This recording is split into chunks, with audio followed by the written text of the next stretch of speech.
OK. On va commencer. Ton nom? Maurice Babineau. Puis t'habites? J'habite Kedgwick depuis 1945. Ah oui? Au début de ma jeunesse, j'étais un sportif énorme. J'ai joué au hockey, j'ai arbitré. J'ai été président de carnaval. Je nommais là, j'ai tout embarqué dans ce qui ne payait pas, comme on dit souvent, mais ça fait rien. Je peux me permettre de vous en citer quelques-unes dans lesquelles j'ai participé. J'ai été président, directeur de la Caisse populaire. J'ai été pompier pendant une trentaine d'années. J'ai été impliqué au niveau du diocèse, au niveau de l'Église. J'ai été impliqué dans les ambulances Saint-Jean pendant, j'ai fait 5000 heures. J'ai embarqué à peu près dans tout ce qui était bénévole, jusqu'à encore tout récemment, où je me suis dit, ben écoute, alors j'étais là, Maurice, c'est le temps que tu arrêtes, donne la place aux plus jeunes. Alors j'ai dit continuer pendant 1 an ou 2. Mais malheureusement, il y a quelqu'un qui m'est arrivé. Puis, mon cher Maurice, il faudrait que tu finirais nous aider, on peut plus, ça marche plus, avec toi et ton expérience, bien sûr. Ben, encore une fois, je me suis laissé rembarquer de nouveau. Alors, présentement, j'ai réembarqué, comme on pourrait dire en termes, là, sur le musée forestier de Kedgwick.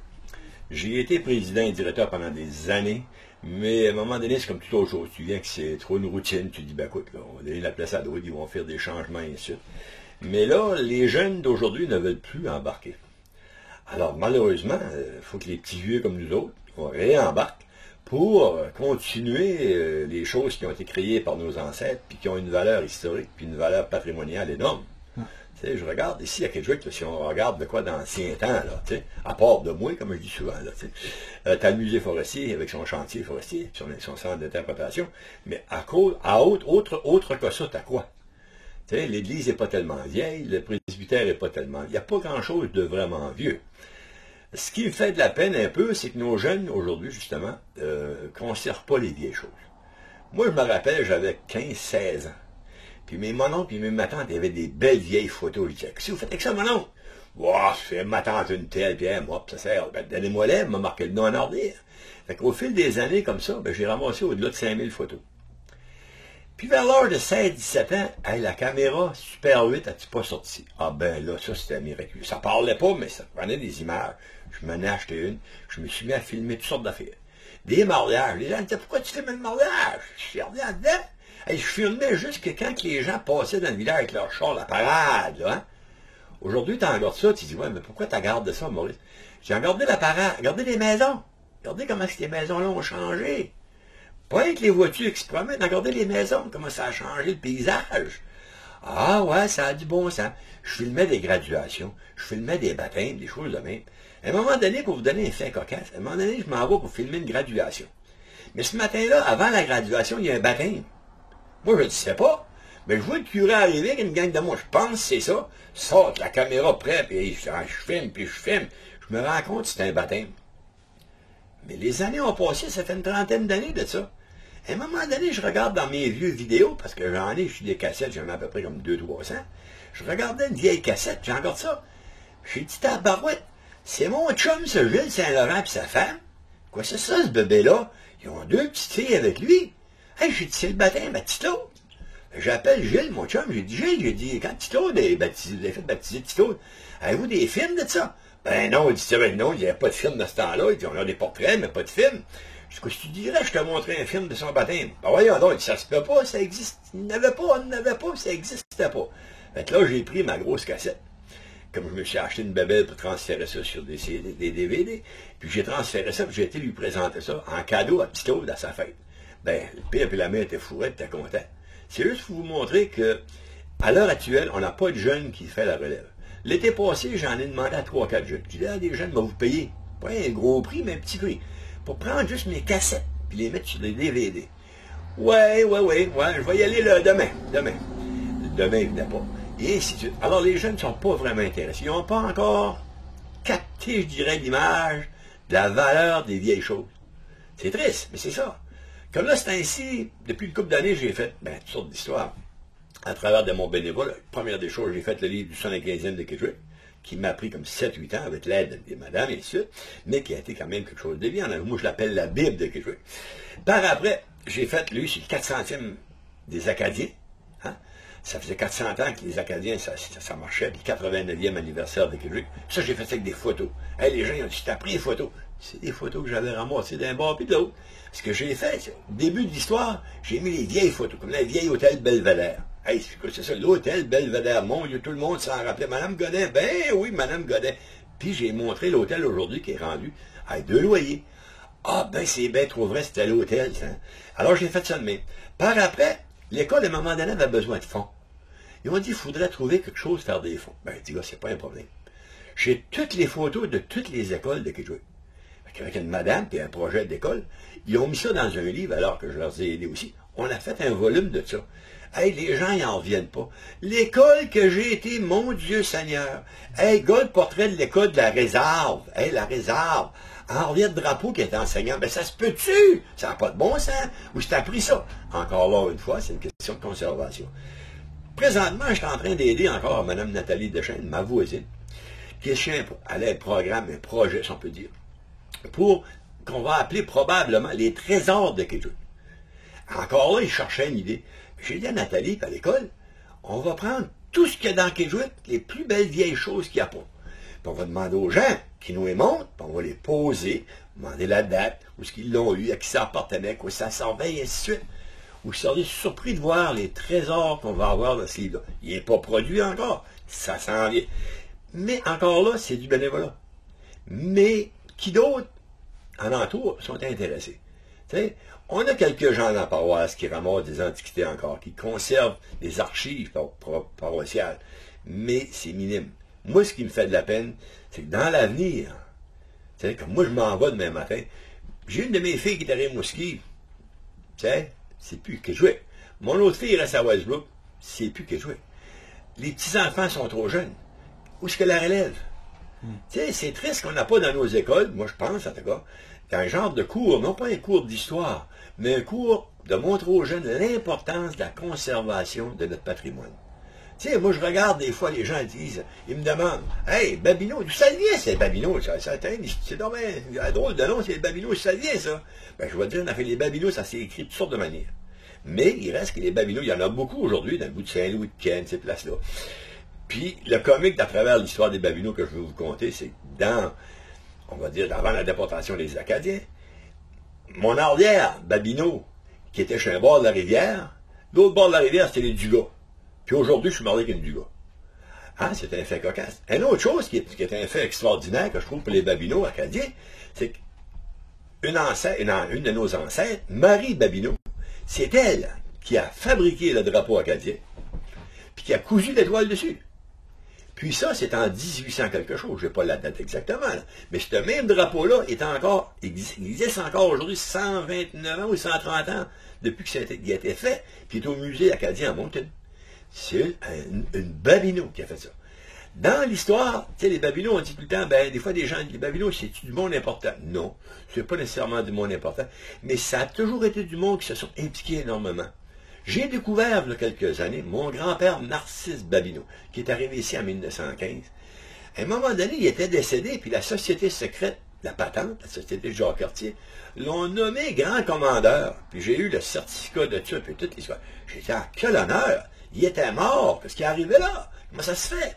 Alors, il y avait encore des vivants, ces gens-là qui avaient signé ça, cette affaire-là. J'ai été les voir. Ils ont dit, c'est que ton grand-père est un défenseur hors pair de la langue française.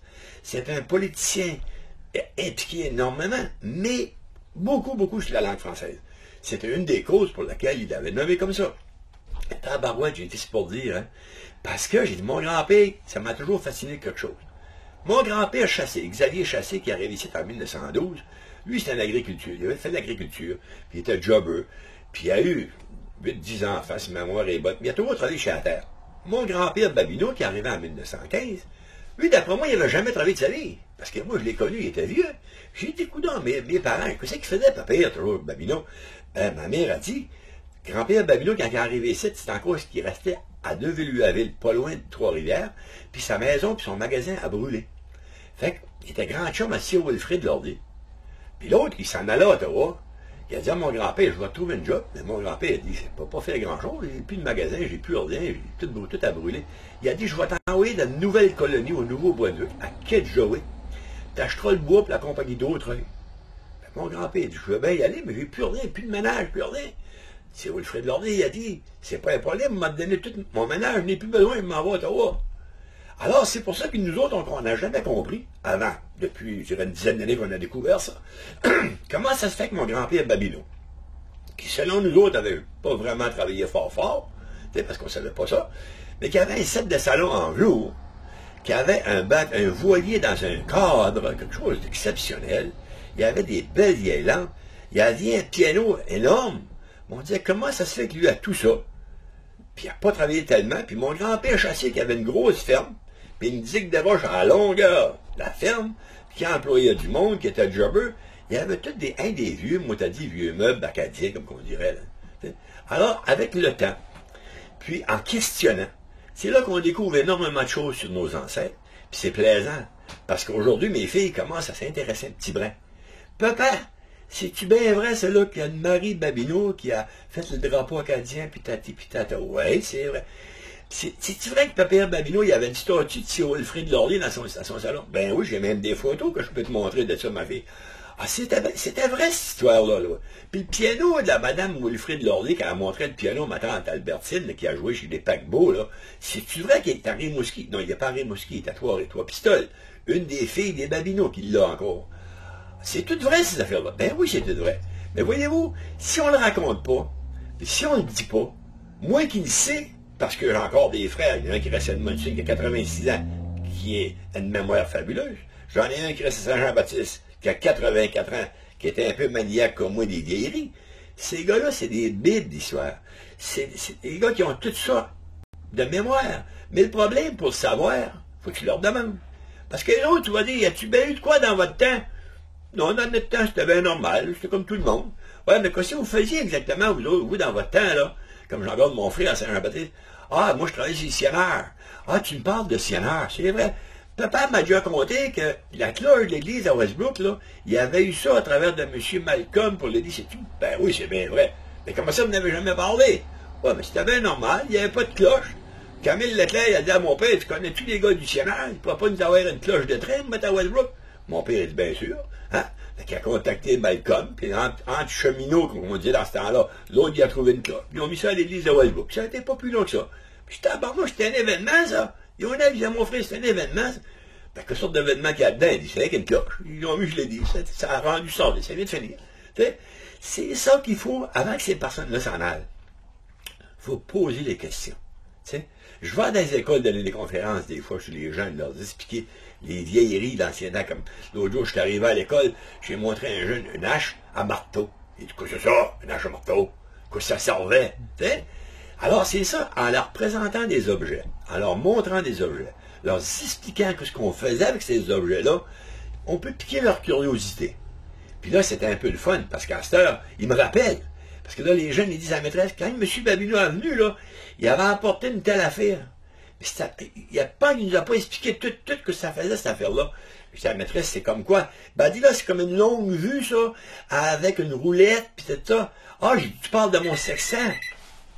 Téléphone, monsieur. Ok, non, c'est beau. Oui, allô? Alors, comme je vous disais tantôt, moi, je suis né ici le 5 novembre 1945. Je suis le bébé d'une famille de 10 enfants. Ma mère avait un magasin général, comme on pourrait dire dans ce temps-là. Mon père, lui, travaillait chez Sienneur. Ma mère était une petite femme qui mesurait même pas 5 pieds, 4 pieds 8, 4 pieds 9, qui avait, à son époque, ce qu'on appelle en frais d'instruction, un livre 3. Il appelait ça le 3. Ça pouvait équivaler à une deuxième, troisième année au maximum, je suis convaincu. Mais elle avait, comme on dirait dans l'ancien temps, la bolle de la business. À un moment donné, elle a dit à mon père, elle dit, j'aimerais m'ouvrir un magasin. Mon père, il dit, voyons, Armand, ça n'a pas de bon sens, il n'y a pas d'argent, puis il n'y a rien à faire avec un magasin, tu vas crever. Elle a dit, je veux m'ouvrir un magasin. Mais mon père, il a dit, OK, je vais te faire un bargain. Il m'a donné un peu d'argent, puis mec, tu as dépensé ça, on n'en parlera plus. Elle, il restait à Saint-Jean-Baptiste. As-tu pensé? Hein? Ma mère, elle a pris l'argent que mon père lui a donné, elle a monté à Montréal. Elle a acheté des côtes de seconde main, puis des chapeaux de seconde main. Parce que dans ce temps-là, il ne faut pas oublier que les femmes ne pouvaient pas aller habiller sans chapeau, puis sans côte. Mais le monde était pauvre, il n'y avait pas tous des chapeaux. Ma mère a monté chez le train à Montréal, comme ça coûtait rien de monter chez le train parce que mon père travaillait chez le Sienneur. Puis elle a acheté des chapeaux, puis des côtes de seconde main. Puis elle est revenue à Saint-Jean-Baptiste, puis elle a vendu ça aux gens. 50 cents, une pièce, et ainsi de suite. Elle a fait un peu d'argent. Puis graduellement, avec le temps, elle a venu avoir un petit magasin. Puis à un moment donné, ils ont mouvé à Québec. Là, mon père a bâti une maison avec les deux grands-pères, puis un magasin à côté. Puis là, elle a parti de business, comme on dirait.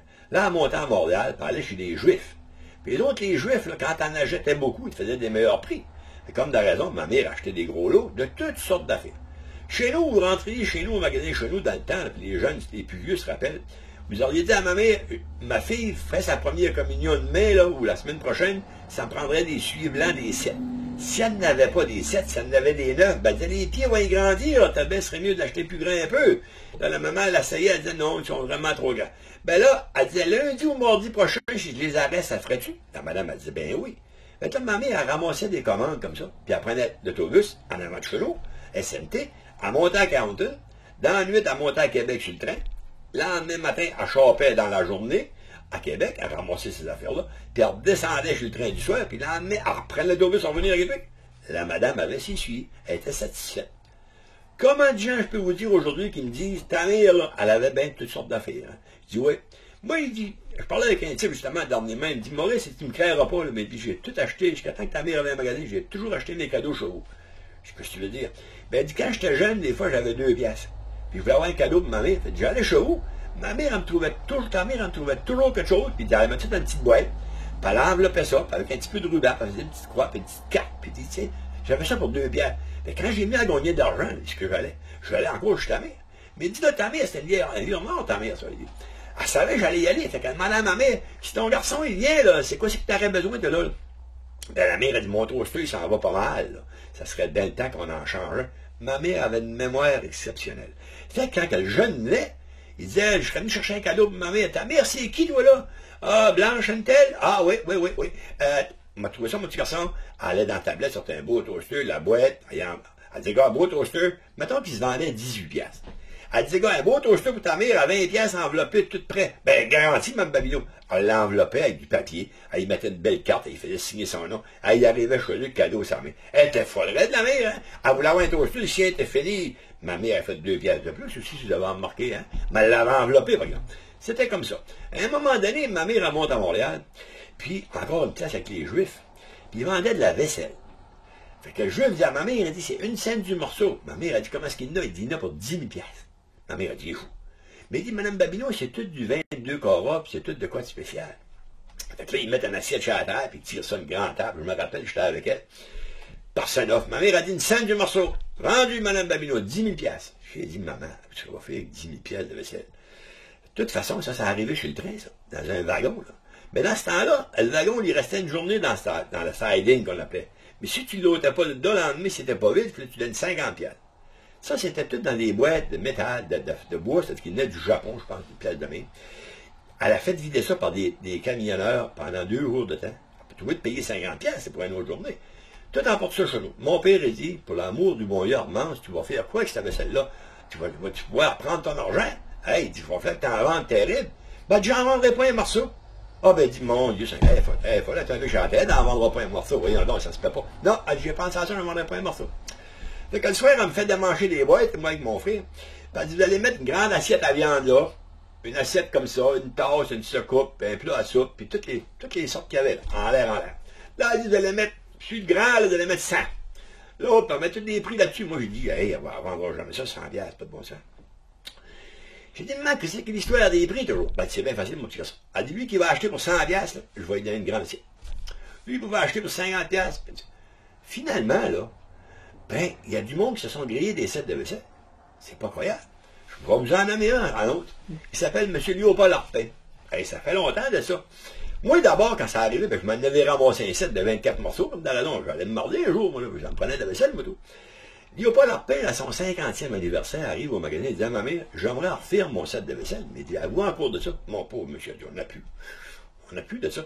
Ben, dit, montrez-moi donc, emportez-moi un morceau pour voir, des fois. Fait il emporte un morceau, un paysage d'hiver.